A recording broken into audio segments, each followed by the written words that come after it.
இன்னைக்கு பார்க்க போறது வந்து தனுசு ராசி. தனுசு ராசி நேயர்கள் அடுத்த 10 வருட காலங்கள் எந்த விஷயத்துல கவனமா இருக்கணும், எந்த பெயர்ச்சியை பார்க்கணும்? கண்டிப்பா தனுசு ராசிக்கு குரு பயிற்சியை கட்டாயம் பார்க்கணும். ஏன்னா தனுசு ராசிக்கே அதிபதி அவர் தான். அதனால குரு பயிற்சி அவங்க பார்க்கணும். அடுத்து இந்த தனுசு ராசியில மூலம்ங்கிற நட்சத்திரம் இருக்கு இல்லையா, அது கேதுடைய நட்சத்திரம். அதனால இந்த மூல நட்சத்திரக்காரங்க கேது பயிற்சியை பார்க்கணும். இப்ப கேது பயிற்சியை பாக்குறாங்கன்னா, இப்ப கேது சிம்மத்துல நல்லதா இருக்காரு. டிசம்பர்ல கேது கடகத்துக்குள்ள மாறும்போது ரொம்ப ரொம்ப கவனமா இருக்கும். யாரு மூல நட்சத்திரக்காரங்க. ஏன்னா இந்த காலகட்டங்கள் தேவையில்லாத ஒரு மன இறுக்கம் அப்படிங்கிறது ஏற்படும். ஒரு விரக்தி மனப்பான்மை ஏற்படும். நொந்து நூடுல்ஸ் ஆயிடுவாங்க. ஏன்னா இந்த காலகட்டங்கள் அது கேது அவங்களை இயக்கும் போது நம்ம மனசு ரீதியான பிரச்சனைகளை இந்த கேது மேம், இப்போ இந்த தனுசு ராசி நேயர்கள் வந்து அடுத்த 10 வருஷ காலம் இந்த பயிற்சிகள்ல இருந்து ஓரளவுக்கு நல்ல சாதகத்தை எடுத்துக்கணும் அப்படின்னா எந்த தெய்வத்தை வணங்கலாம்?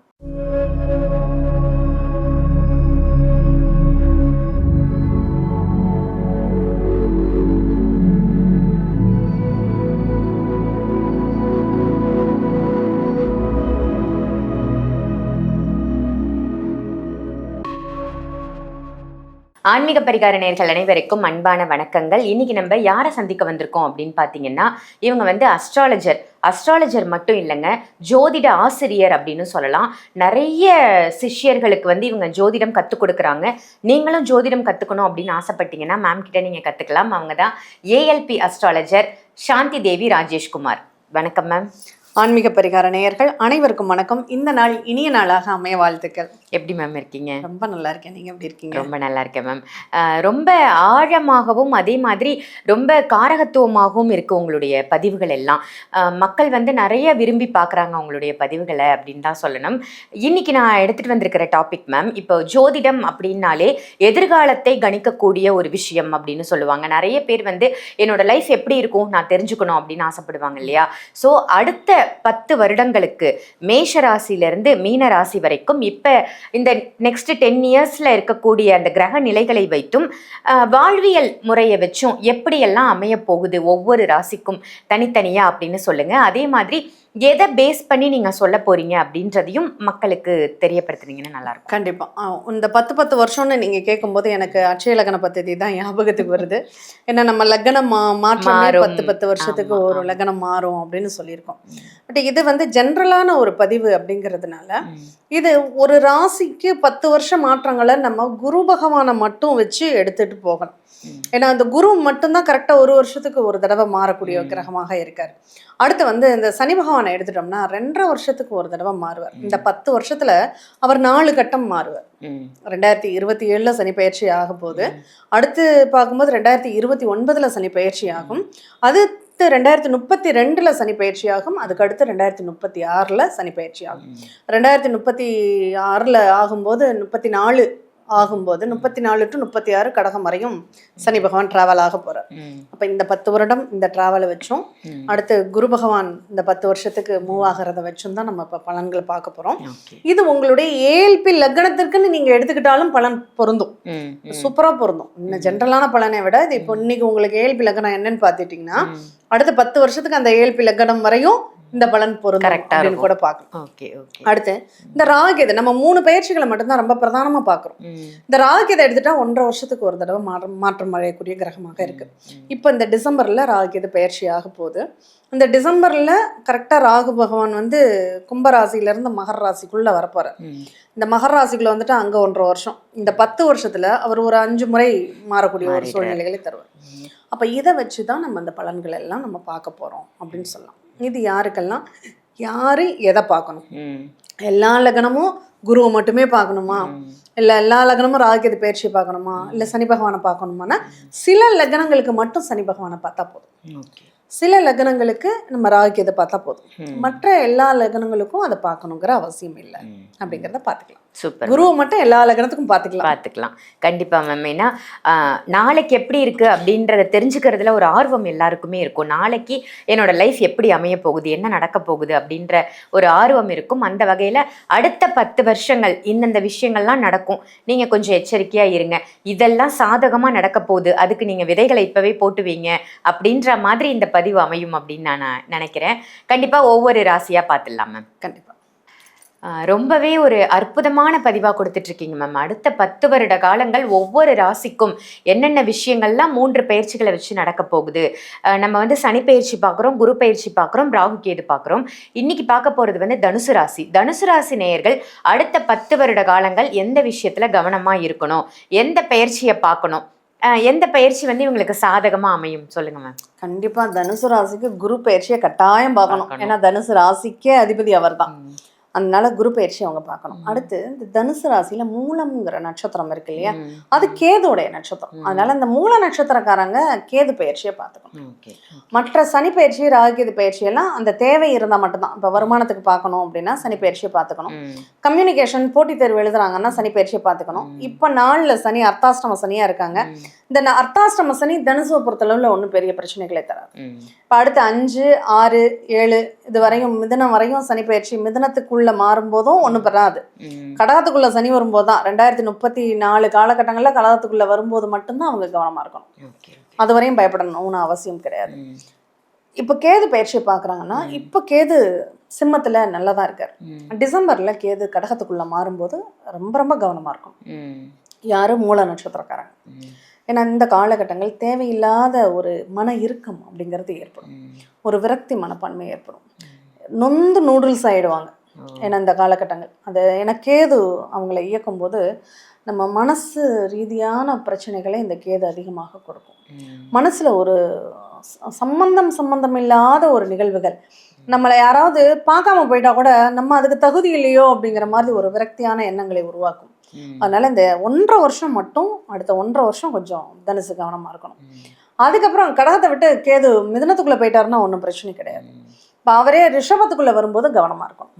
அதுக்கு அடுத்த 1.5 வருஷம், 3 வருஷம் கழிச்சு 4வது வருஷம் அவங்க ரிஷபத்துக்குள்ள போகும்போது கொஞ்சம் ஜாக்கிரதையா இருக்கணும். அடுத்து மேஷத்துல வரும்போதும் ஒன்றும் பிரச்சனை இல்லை, மீனத்துல வரும்போதும் பிரச்சனை இல்லை, அதுக்கு அடுத்து கும்பத்துல வரும்போதும் பிரச்சனை இல்லை. அதனால கவலைப்பட வேண்டியதில்லை. இந்த குருவை பார்க்கும்போது தனுசுவை பொறுத்தளவில் இப்போ அட்டம குரு 8ஆம் இடத்துல குரு இருக்கு. இப்போ இப்பவே குரு பயிற்சி நல்லா தான் இல்லை. பட் ஆனால் அதுக்கப்புறம் வரக்கூடிய குரு பயிற்சி 9 நல்லா இருக்கும். 10 தனுசுவை பொறுத்தளவில் ரொம்ப வேலை விஷயமா ரொம்ப பிஸியாகவே வச்சுருக்கும். அந்த அழுத்தம் இருக்குமே தவிர மற்றபடி பயப்படுற அளவுக்கு ஒன்றும் கிடையாது. அடுத்ததாக இந்த 10ல் இருக்கும்போது இடம், வீடு, சொத்து சம்பந்தமான ஏதாவது ஒரு சுப நிகழ்வுகளை நடத்தி கொடுக்கும் அப்படின்னு சொல்லலாம். அடுத்து 11க்கு குரு மாறுறதும் நல்லா தான் இருக்கும். துலாமில் குரு மாறுறதும் நல்லா இருக்கும். விருச்சகத்தில் குரு மாறும்போது மட்டும் ஜாதகருக்கு அலைச்சல் அதிகப்படுத்தும், தூக்கமின்மையை கொடுத்துரும், தேவையில்லாத வீண் செலவுகளை ஏற்படுத்தும். இப்போ விருச்சகத்தில் குரு இருக்கும்போது ஏதாவது ஒரு இன்வெஸ்ட்மெண்ட்டை, ஃபியூச்சர் இன்வெஸ்ட்மெண்ட்டாக இவங்க போட்டுக்கணும். இடம் வாங்கி போட்டுக்கலாம், ஆனால் அந்த இடத்த பற்றி யோசிக்கவே கூடாது, அப்படியே விட்டுறணும். ஒரு 4-5 வருஷத்துக்கு அப்புறம் சூப்பராக இருக்கும். அந்த மாதிரி ஒரு அமைப்பு. இப்போ அதுவே ஜென்ம குருவாக வரும்போது, ஜென்ம குரு பெரும்பாலும் பிரச்சனை அப்படின்னு சொல்லுவாங்க. ஆனால் தனுசுக்கு அவரே அதிபதியாக இருக்கிறதுனால ஜென்ம குருவும் இவங்களுக்கு ஒன்றும் பிரச்சனையை தராது. அதுக்கு அடுத்து மகரத்துக்கு குரு மாறும்போது வருமானத்தை கொடுத்துடும்.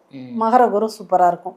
கும்பத்துக்கு குரு மாறும்போது, 3ஆம் இடத்துல குரு மாறும்போது இங்கே வீடு சம்மந்தப்பட்ட ஒரு விரயத்தை ஏற்படுத்தும். தாயார் ஆரோக்கியம் இல்லாமல் இருந்தாங்கன்னா தாயாருக்கு சில பிரச்சனைகளை உண்டு பண்ணும் அப்படின்னு சொல்லியிருக்கு. அந்த நேரம் அதை மட்டும் கவனிச்சுக்கணும். அடுத்து மீனத்துக்குள்ளேயே குரு போகும்போது இடம், வீடு, சொத்து சம்பந்தமான நிகழ்வுகளை அமைச்சு கொடுத்தோம். நல்லா இருக்கும், சூப்பராக இருக்கும். ஒரு புதுசாக வீடு மாற்றம், ஒரு வீடே ஒரு தெய்வீக கலையோடு இருக்கக்கூடிய ஒரு வாய்ப்பு, அதெல்லாம் அந்த நேரத்தில் கொடுத்துரும்.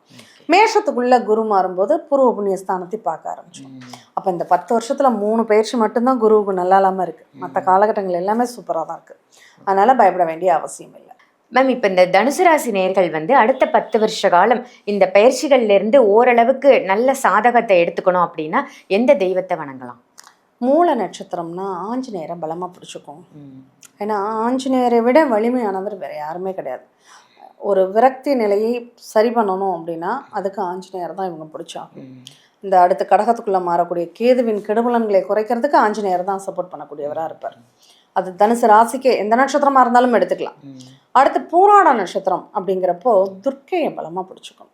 துர்க்கை வழிபாடு அவங்களுக்கு ரொம்ப சிறப்பான பலன்களை தரும். அதுவும் சிவதுர்க்கையாக இருந்தால் ரொம்ப விசேஷம் அப்படின்னு சொல்லலாம். அடுத்து உத்திராட நட்சத்திரம் அப்படிங்கிறப்போ அவங்க சூரிய நமஸ்காரம் பண்ணினாலும் சிவன் கோயிலுக்கு போகிறதும் அவங்களுக்கு சிறப்பான பலன்களை தரும். Super ma'am. அடுத்த 10 வருஷம் தனுசுக்கு வந்து எப்படியெல்லாம் இருக்க போகுது, எந்த தெய்வத்தை வணங்கணும் அப்படின்னு ரொம்ப ஒரு அழகான பதிவாக கொடுத்து மேம். நீங்கள் ஜோதிடம் கற்றுத்தரப்படும், நான் வந்து கற்றுக் கொடுக்குறேன் அப்படின்னு சொல்கிறீங்க. இதில் எனக்கு ரொம்ப ஆச்சரியமான விஷயம் என்னென்னா, ஒரே மாதத்தில் கற்றுக்கலாம் அப்படின்னு சொல்லியிருக்கீங்க. நிறைய பேர் வந்து நான் ஜோசியம் கற்றுக்கணும்னு ஆசைப்படுறேன் அப்படின்னு இருப்பாங்க. நானும் ஒரு ஜோதிடர் ஆகணும் அப்படின்னா ஒரே மாதத்தில் முடியுமா மேம்? நானும் ஒரு ஜோதிடர் ஆகணும்னா அதுக்கு 1 மாதம் பத்தாது. நான் ஜோதிடத்தை தெரிஞ்சுக்கணுன்னா 1 மாதம் போகும். ஓகே. இப்போ நான் சமையல் கலையில் தேர்ந்த வல்லுநராக ஆகணும்னா அதுக்கு பல டிஷ்ஷை நான் செஞ்சு பார்க்கணும், பழகணும். அது யார் என்ன கேட்பாங்கன்னு தெரியாது, எல்லாத்தையும் செய்ய தெரியணும். அதுதான் ஜோதிடம். நான் பார்க்கணும் அப்படின்னா அதெல்லாம் நீங்கள் கற்றுக்கணும். ஆனால் ஜோதிடம் நான் சமையல் பண்ண என்ன தெரிஞ்சுக்கணும், நான் சாப்பிட்றதுக்கு எனக்கு சாப்பாடு செய்ய தெரியணும் அப்படின்னா அதுக்கு சில முக்கியமான டிஷ் மட்டும் உங்களுக்கு தெரிஞ்சால் போதும். அந்த மாதிரி தான் இந்த 1 மாதத்தில் உங்கள் ஜாதகத்துக்கு நீங்கள் பலன் எடுக்கிறதுக்கு. இப்போ பெரும்பாலும் என்ன கேள்விகள் பிரதானமாக வந்துடுற போகுது, என் பையன் நல்லா படிப்பானா, எங்கள் குழந்தைகளுக்கு கல்யாணம் பண்ணணும், நான் இடம் வாங்க வேணா, வீடு வாங்கணும், தொழில் எனக்கு நல்லா இருக்குமா, கடன் எப்போ தீரும், எனக்கு ஆரோக்கியம் நல்லா இருக்குமா, இதுதானே ஒருத்தருடைய பிரதானமான கேள்வி. பேசிக் கொஸ்டினா இருக்கும். இந்த கேள்விகளுக்கு உங்களால் பதில் எடுக்க முடியுமானா எடுக்க முடியும். இல்லை நான் நுணுக்கமாக எனக்கு ஆப்ரேஷன் நடக்கும்னா எப்போ நடக்கும், எந்த மாதத்துக்குள்ள நான் பண்ணிக்கணும் அப்படிங்கிற ஸ்பெசிபிக் கொஸ்டினுக்குள்ள போறீங்கன்னா அடுத்தடுத்த அப்டேட். ஜென்ரல் மருத்துவர்கிட்ட போய் தலைவலி, கால்வலி, கைவலின்னா மாத்திரை கொடுப்பேன். ஆனா எந்த பார்ட்ல உங்களுக்கு என்ன பிரச்சனையினால வலிக்குதுன்னு தெரிஞ்சுக்கணும்னா அதுக்குன்னு ஸ்பெஷலிஸ்ட் போகணும் இல்லையா? அந்த மாதிரிதான் இது நமக்கு தேவையானதை நம்ம செல்ஃபா நம்மளுக்கு இது நல்லது இது கெட்டதுன்னு புரியுற அளவுக்கு. இப்ப நீங்க சொல்றீங்க உன் ஜாதகம் யோக ஜாதகம்ப்பா, நீ ஓகோன்னு இந்த பரிகாரத்தை மட்டும் பண்ணு, ஒரு 10,000 ரூபா தான் செலவாகணும் ஒருத்தவங்க சொல்றாங்கன்னா, நம்ம ஜாதகம் இப்ப இந்த 10,000 செலவு பண்ணா எனக்கு பலன் தருமான்னு தெரிஞ்சுக்கிற அளவுக்கு நீங்க படிக்கணும். அதுக்காக தான் உங்களை படிக்க சொல்லணும். இது கரெக்ட் தானா? ஒருத்தர்கிட்ட நம்ம ஏமாறக்கூடாது. அந்த ஏமாறாம இருக்கணும்னா நம்ம அதை பத்தின ஒரு அறிவு நமக்கு வேணும். அதுக்காக தான் ஜோதிடம் உங்களை படிக்க சொல்றேன். Super ma'am. இப்போ இந்த ஜோதிடம் கத்துக்கணும் அப்படின்னு ஆசைப்படுறாங்கன்னா இதே நம்பருக்கு காண்டாக்ட் பண்ணி அவங்க உங்க அப்பாயின்மெண்ட் வாங்கி கிளாஸ்ல ஜாயின் பண்ணிக்கலாம். கண்டிப்பா. ஏன்னா முதல் முறையாக ஜோதிடம் சேருவவங்களுக்கு ஒரு 64 இன்ட்ரோடக்ஷன் வீடியோ கொடுத்துடுவோம். அந்த வீடியோல அவங்க என்னெல்லாம் தெரிஞ்சுக்கிட்டா வகுப்பு அவங்களுக்கு சுலபமா இருக்கும் அப்படிங்கிற தகவல் அதுல இருக்கும். அதை மட்டும் பார்த்துட்டாலே போதுமானது. Super ma'am. மக்களுக்கு இந்த பேசிக் நாலேஜ் வேணும்.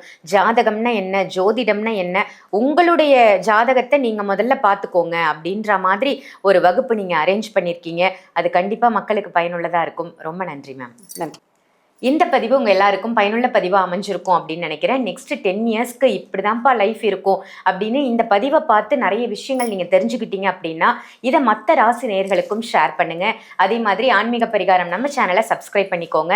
மேடம் கிட்ட நீங்கள் கிளாஸ் கற்றுக்கணும் அப்படின்னு நினச்சாலும் சரி, அதே மாதிரி ஜாதகம் பார்க்கணும், ஜோதிடத்தை பற்றி தெரிஞ்சுக்கணும் அப்படின்னு நினச்சாலும் சரி, வீடியோவில் தெரிகிற நம்பருக்கு கால் பண்ணி அப்பாயின்மெண்ட் வாங்கிக்கோங்க. இதே மாதிரி வேற ஒரு நல்ல நிகழ்ச்சியில் உங்கள் எல்லாரையும் சந்திக்கின்றேன். நன்றி, வணக்கம்.